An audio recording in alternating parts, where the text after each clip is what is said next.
mengabdi kepada Tuhan yang sama. Efesus 6 ayat 1 sampai dengan 9. Saudara, seperti kita ketahui, dalam Efesus 5 ayat 22 sampai dengan 6 ayat 9, kita menjumpai contoh haustafel, aturan kewajiban dalam rumah tangga.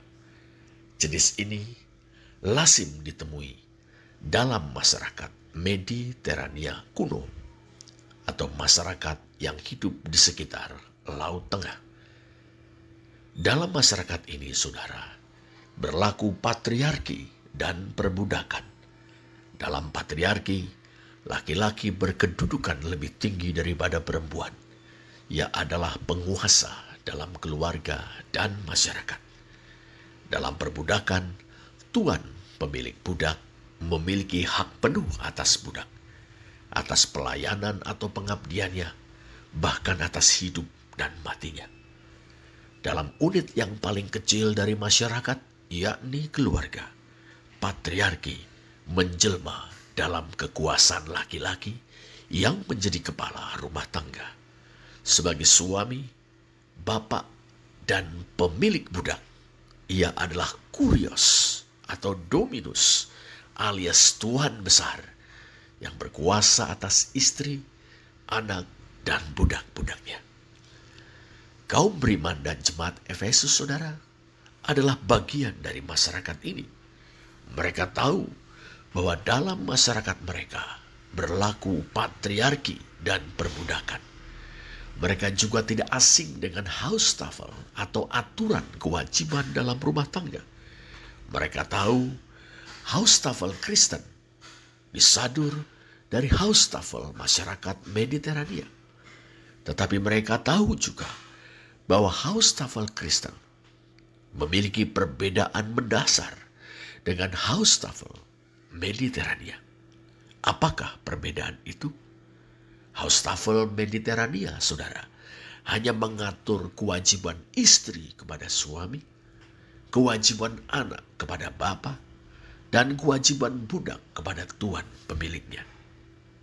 Sebaliknya, haustafel Kristen mengatur kewajiban timbal balik. Jadi, bukan saja pihak yang dianggap lebih rendah yang memiliki kewajiban terhadap pihak yang lebih tinggi, tapi juga pihak yang lebih tinggi memiliki kewajiban terhadap pihak yang dianggap lebih rendah. Kok bisa, saudara? Begini, para rasul berpegang pada prinsip Injil yang menyatakan bahwa semua orang yang di dalam Kristus adalah anak-anak Allah. Mereka semua adalah orang-orang yang merdeka, setara, dan bersaudara, yang hidup saling melayani dan membangun dalam kasih berdasarkan prinsip dari tiap-tiap orang sesuai dengan karunia-karunia-Nya untuk tiap-tiap orang seturut dengan kebutuhannya.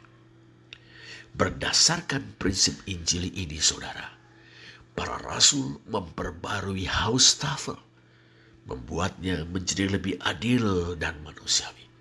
Simak saja. Istri diperintahkan untuk tunduk kepada suami. Efesus 6 ayat 22 dan 24. Tetapi suami juga diperintahkan untuk mengasihi istri, bahkan berkorban untuknya. Ayat 25. Anak-anak diminta untuk menaati dan menghormati orang tua mereka.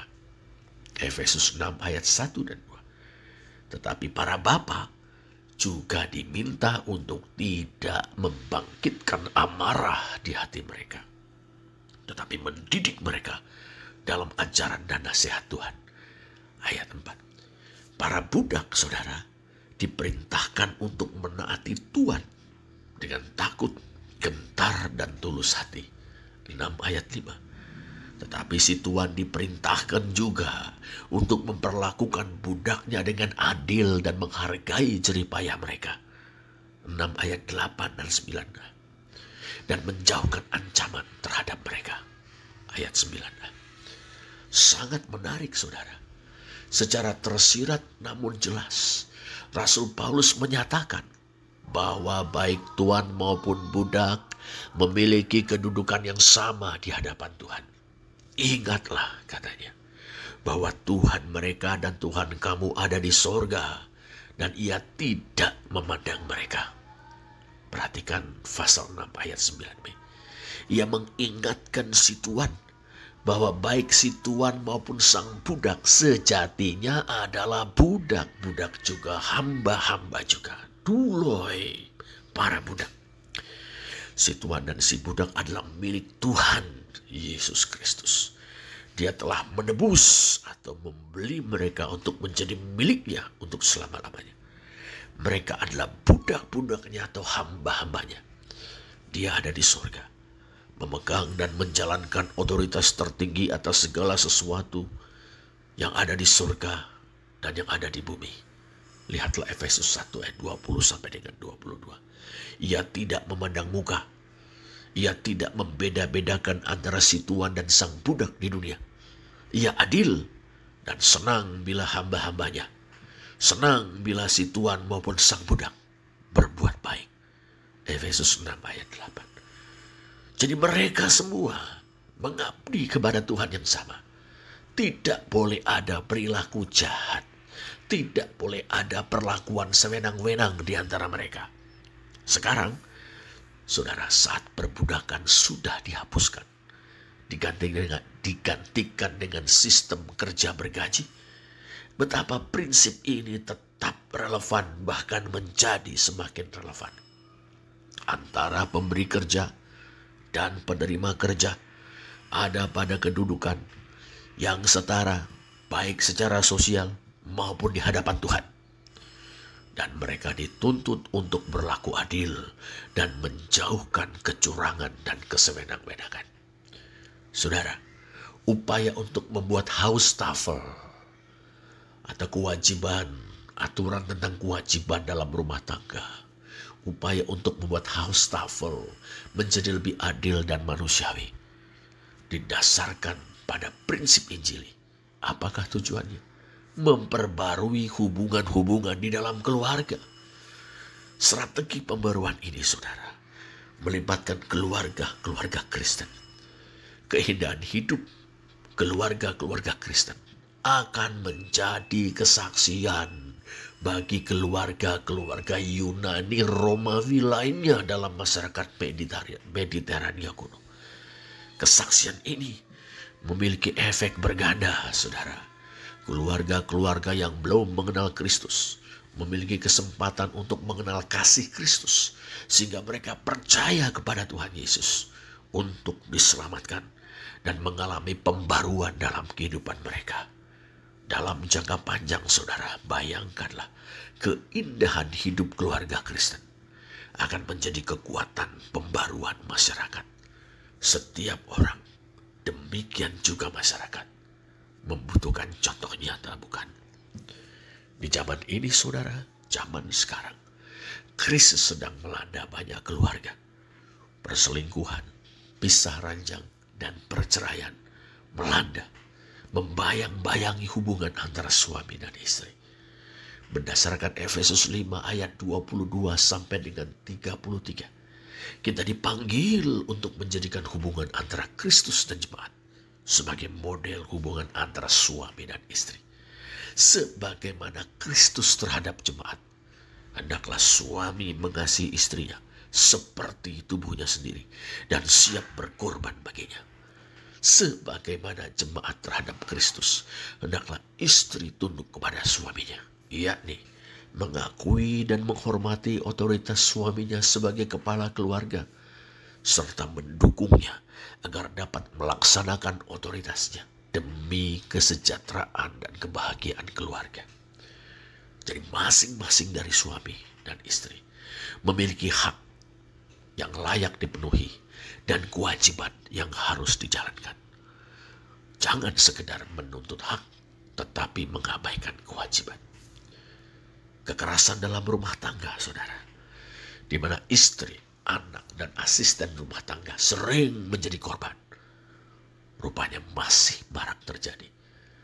Dalam KDRT, kita melihat penyalahgunaan otoritas oleh seorang suami, ayah atau pemberi kerja.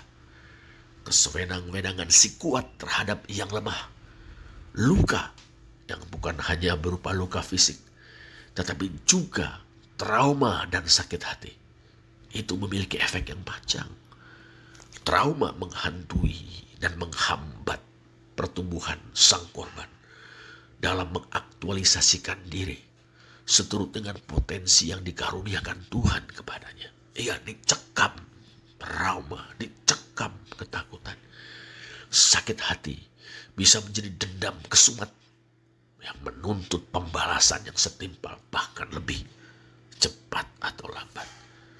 Berdasarkan Efesus 6 ayat 9, saudara, kita diingatkan bahwa kita mengabdi kepada Tuhan yang sama, yang memperlakukan kita dengan adil, yang tidak mentoleransi intimidasi atau kekerasan, baik dalam perkataan maupun perbuatan. Tuhan yang senang bila tiap-tiap orang di dalam keluarga berbuat baik seorang dengan yang lain, mengasihi, melayani, membangun seorang dengan yang lain. Mari saudara, keluarga-keluarga Kristen, hiduplah sesuai dengan prinsip Injili dan berbahagialah. Mari keluarga-keluarga Kristen, hiduplah sesuai dengan prinsip Injili dan jadilah kesaksian yang menginspirasi dan memperbarui sesama. Terpujilah Allah. Amin.